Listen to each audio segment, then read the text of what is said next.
व्यास जी कहने लगे कि हे सूत जी, राजा दिलीप ने स्त्री को सुख से सोकर प्रातः समय की अपने गुरु वशिष्ठ के पास जाकर उनके चरणों को छूकर प्रणाम करके नम्रता से पूछा, गुरुजी, आपने 4 नीति, राज्य, धर्म तथा 4 वर्णों को, 4 आश्रम की क्रियाओं, दान और उनके व्रत के विधान, यज्ञ और उनकी विधियों, उनके प्रतिष्ठा तथा भगवान विष्णु की आराधना बताई है, परंतु अब मैं आपसे माघ मास के स्नान के महात्म्य को सुनना चाहता हूँ। सो हे तपोधन, नियम पूर्वक इसकी विधि समझाइए। गुरु वशिष्ठ जी कहने लगे कि हे राजन, तुमने दोनों लोकों के कल्याणकारी, वनवासी तथा गृहस्थी के अंतकरण को पवित्र करने वाले मास के स्नान का बहुत सुंदर प्रश्न पूछा है।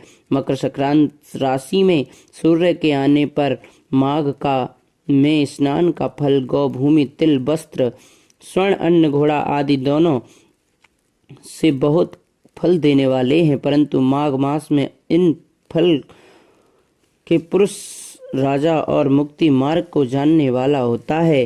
दिव्य दृष्टि वाले महात्माओं ने कहा है कि जो मनुष्य माघ मास में स्नान करता है वह अत्यंत फल वाला होता है। उनको शरीर की शुद्धि, प्रति ऐश्वर्य तथा 4 प्रकार के फलों की प्रति प्राप्ति होती है।